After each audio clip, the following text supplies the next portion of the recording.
ডেঙ্গুর প্রকোপ নিয়ে আরো জানাতে চট্টগ্রাম থেকে যোগ দিচ্ছেন সহকর্মী অনুপম শীল। অনুপম, চট্টগ্রামে ডেঙ্গু রোগীর সংক্রমণ কেমন দেখছেন? হাসপাতালগুলোতে কি অবস্থা? পর্যাপ্ত সুবিধা পাচ্ছেন কিনা রোগীরা? অনেক এলাকাতেই কিন্তু যথাযথ সেবা না পাওয়ার অভিযোগই আমরা শুনেছি।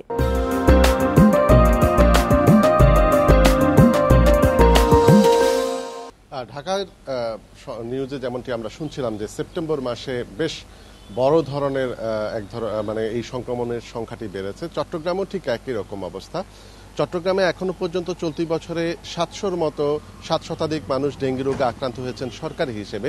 এর মধ্যে এই যে সেপ্টেম্বরের আজকে ১২তম দিন, এর মধ্যেই কিন্তু ১১২ জনের মতো এই গত ১১ দিনে আক্রান্ত হয়েছে। আমরা এখন চট্টগ্রাম মেডিকেল কলেজ হাসপাতালে আছি এবং এখানে চট্টগ্রাম মেডিকেল কলেজ হাসপাতাল কর্তৃপক্ষ বলছে যে তারা আলাদা ডেঙ্গু কর্নার খুলেছেন ইতিমধ্যে এবং সেখানে বিশেষ ব্যবস্থাপনায় যারা ডেঙ্গু রোগী আছেন, বিশেষ করে যাদের অবস্থা খারাপ, তাদেরকে চিকিৎসা দেওয়ার উদ্যোগ নেওয়া হয়েছে।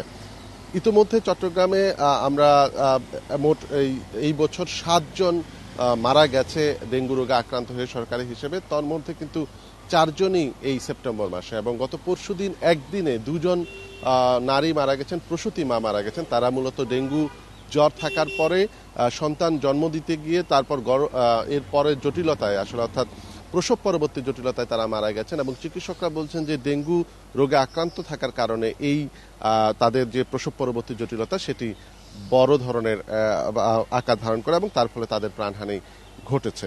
তো সব মিলিয়ে আসলে চোখ রাঙাচ্ছে এই ডেঙ্গু। তবে এই ডেঙ্গু নিয়ন্ত্রণ করার জন্য যে সিটি কর্পোরেশনের যে কার্যক্রম সেটি খুব একটা দেখা যাচ্ছে না। আমরা মূলত যেহেতু চট্টগ্রাম সিটি কর্পোরেশনে এখন প্রশাসক নিয়োগ করা হয়েছে, আমরা বিভিন্ন স্তরে যারা মূলত মশক নিধন কার্যক্রমের সাথে যুক্ত সিটি কর্পোরেশন তাদের সাথে কথা বলেছিলাম। তারা যদিও বলছেন যে তারা চেষ্টা করছেন শহরের বিভিন্ন স্থানে যেখানে মূলত পানি জমাট বেঁধে আছে বা মশার উৎপাদন স্থল হিসেবে যেগুলো পরিচিত সেখানে তারা চেষ্টা করছেন, কিন্তু সাধারণ মানুষজনের অভিযোগ যে গত অন্তত ১.৫ মাসে কোথাও মশক নিধনের জন্য যে কার্যক্রম সাধারণত চোখে পড়ে সেটি দেখা যায়নি। তো এই প্রেক্ষাপটে আসলে এই সিটি কর্পোরেশন কর্তৃপক্ষের যে কুম্ভকর্ণের ঘুম সেটি আদৌ ভাঙবে কিনা সেটি নিয়ে কিন্তু সাধারণ মানুষের এক ধরনের ক্ষোভ আছে, এবং বিশেষজ্ঞরা বলছেন যে চলতি মাসে অর্থাৎ সেপ্টেম্বর মাসের যে এই যে ডেঙ্গুর ঊর্ধ্বমুখী প্রবণতা সেটি যদি বন্ধ করা না যায় তাহলে এই সংক্রমণ অক্টোবর মাসে গিয়ে আরও বাড়তে পারে এবং সেটি আশঙ্কাজনক পর্যায়ে চলে যেতে পারে বলে তারা